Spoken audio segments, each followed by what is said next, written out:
I always thought I was pretty frugal, no debt, bills paid on time, and I even dabbled in budgeting apps. But despite trying to live a frugal lifestyle, I still felt broke at the end of every month. But somehow, I still felt broke at the end of every month. My savings didn't grow. I didn't know where my money went. It just disappeared. One night, while scrolling on YouTube, I saw a clip of Dave Ramsey shouting, "You don't need credit cards. You need a budget." It made me pause. I had heard of him before. Loud, old school, intense. But something about his no excuses attitude made me curious. What if I took on a no-spend challenge, Dave Ramsey style, and followed his rules exactly for 45 days? No credit cards. No random spending. Use cash only. Budget to zero. I committed to the full budget to zero challenge using his famous cash envelope system. In 2025, a world where everything is digital. I wanted to see if it would work when almost everything is digital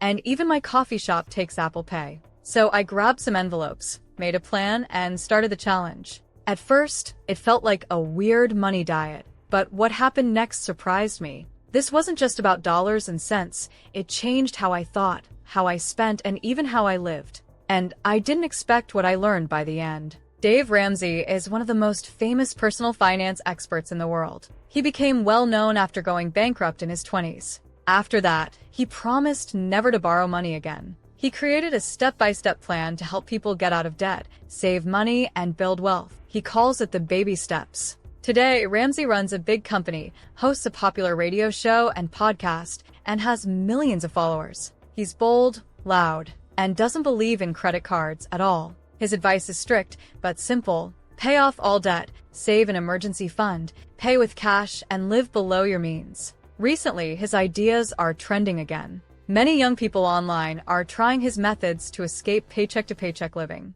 Some say he's too extreme. Others say his advice changed their life. I wanted to find out for myself. Does it still work today? Why I did it. A modern problem needs an old-school test. I wasn't in a financial crisis, but I wasn't doing great either. I paid my bills, had a job I liked, and used a budgeting app sometimes. But I still felt stuck. Every month, I asked myself, where did all my money go? I blamed rising prices, delivery apps, and life in general. But deep down, I knew the real problem. I didn't have control. I was spending without thinking. Tap, swipe, scroll, repeat. That's when I thought about Dave Ramsey. His old-school methods, the cash envelope system, zero-based budgeting, no credit, suddenly felt like a weird solution to a modern problem. It sounded crazy in 2025, but maybe that's what I needed. Could a 1990s-style money system work in today's digital world? Would it make me feel more in control, or just stressed and behind? I gave myself 45 days.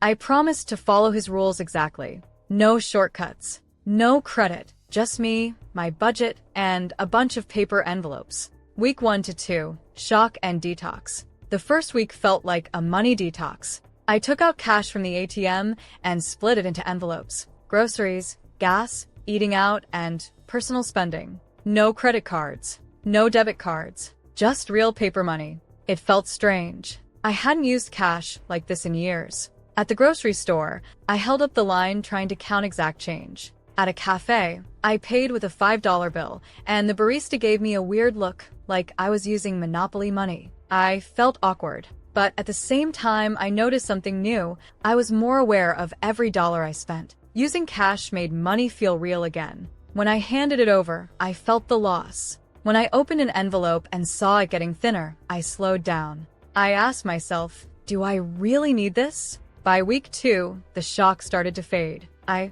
began planning more. I brought snacks instead of buying them. I said no to small things I used to buy, without thinking. The biggest surprise? I didn't feel restricted. I felt in control. For the first time in a long while, I knew exactly how much money I had left for the week. It wasn't easy, but it was honest. It felt like my brain was waking up after being on autopilot. But what I didn't realize was how deep my spending autopilot actually ran. Week 3 to 4. The discipline builds, and so does the frustration. By week 3, I had a routine. Every Sunday, I took out cash and filled my envelopes. I tracked every dollar I spent. I stopped buying snacks just because I was bored. I started cooking more and even found joy in simple meals at home. I felt proud. I was saving money without even trying hard. But it wasn't all good. The hard part started when I had to say no to things I used to say yes to without thinking. Friends invited me to dinner at a nice restaurant.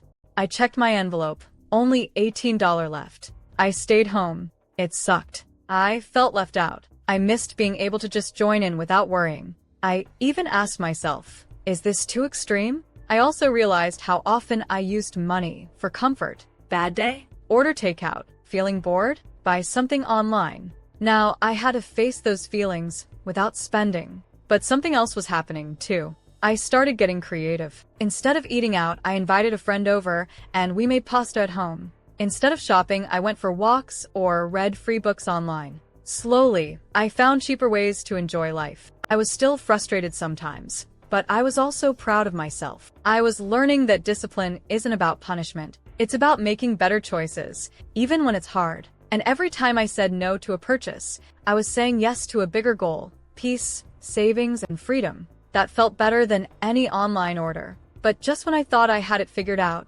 reality threw me another curve. It wasn't just about saving money. It was about escaping lifestyle inflation. Saying no to one dinner out meant saying yes to long-term peace. That's when I realized this was becoming my own financial freedom story. Week 5 to 6, mental shifts and money clarity. By week 5, something changed in my mind. I didn't just feel like I was following a budget. I felt like I was in control. For the first time, I saw money as a tool, not just something to survive with. I wasn't chasing money. I was telling it where to go. I created an emergency fund for the first time. It wasn't big, just $300, but it gave me peace. I also made a fun money envelope. It helped me enjoy small things without guilt, like a coffee or a movie night. Budgeting didn't feel strict anymore. It felt smart. I even started having better talks about money with my partner. We planned our spending together instead of arguing at the end of the month. We used a simple app to track our envelopes digitally while still spending cash.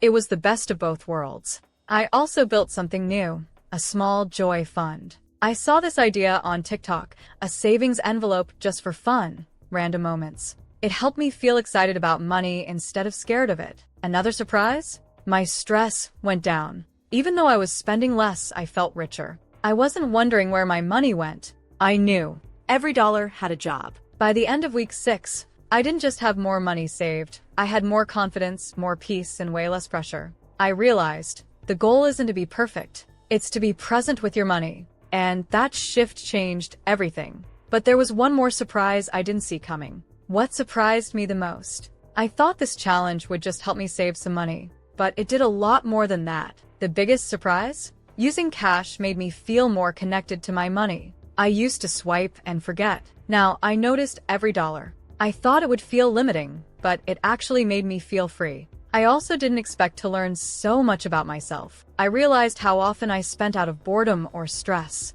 Without easy spending, I had to find better ways to handle my emotions, like walking, journaling, or talking with friends. One small habit made a big difference. Every Sunday, I did a quick budget check and refilled my envelopes. That routine kept me grounded. Most of all, I learned that budgeting isn't about cutting fun. It's about choosing what matters. And that shift made my life feel lighter, not smaller. Would I recommend it? Yes, but with tweaks. Yes, I would recommend trying Dave Ramsey's rules, especially if you feel like your money is out of control. This system helps you see where every dollar goes. It makes you think before spending. That alone can change everything. But I also believe it needs a few updates for today's world. Using only cash is hard now. Many places are card only, and most people pay bills online. So I suggest a mix. Use cash for things like groceries and eating out, but track everything in a simple app too. Also, give yourself room for joy.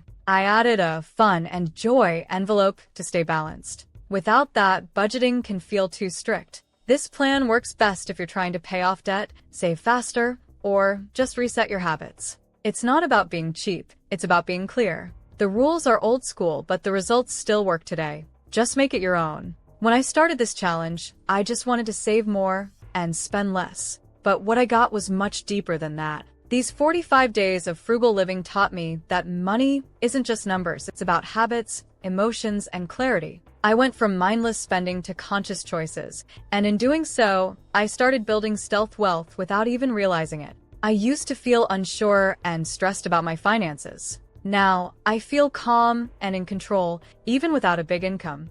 I didn't just follow a budgeting method. I changed how I relate to money. And if you feel stuck too, maybe it's time to try something radical. Go old school. You might find your own financial freedom story, just like I did. Don't forget to like, comment, and subscribe to the channel to see more content like this. Thanks for watching, and I'll see you in the next video.